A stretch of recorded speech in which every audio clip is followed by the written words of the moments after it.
خلق يعني هستا كم أواني كمتابعي في المكان أكن لسر تلفزيون زور هستا كان بتامي كي خوشتر لأوي كمتابعي فيلمي بكن لسر بابلين انترنت تش لناو فيسبوك بيان لو كانال كان السوشيال ميديا بالتأكيد التلفزيون هر دوري خوي هيا ناتوانين بڵێن تأثیری سوشیال میدیا کەم وە هەر بووە بەس ئەوەش جێگەی خۆی هەیە.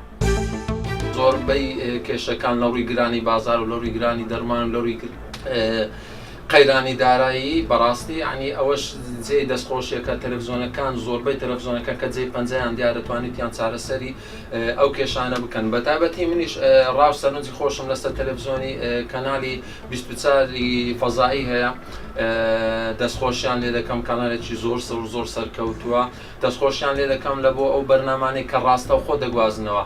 بەتایبەتی زۆر چالاکی هەیە کە خۆم لە وەکو ڕۆژنامە نووسێکی وەرزشی ئاگادارم لە ڕووی مەیدانیەوە زۆر چالاکن زۆریش بوێرن لە ئەوەی کە بتوانن شتەکان زۆر بە ڕازگۆیی بوێرانە بۆ خەڵکان بگوازنەوە.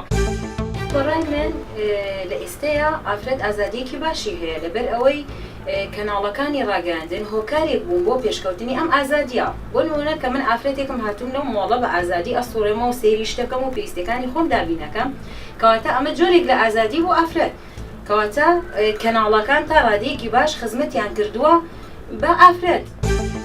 دەستخۆشی لەو کەناڵەکانی هەرێمی کوردستان دەکەن بەڕاستی جێگەی خۆیان کردەوە ناو خەرچی هەرێمی کوردستان یانە تەلەڤیزۆنەکان زۆر پێشکەوتنە هەموو ڕاگەیاند کارەکان بەڕاستی هەر ڕوومارەکەوی لە هەرێمی کوردستان زوو بەجێ گواستیدانەوە خەرچیش بینەرەشی زۆریان هەیە.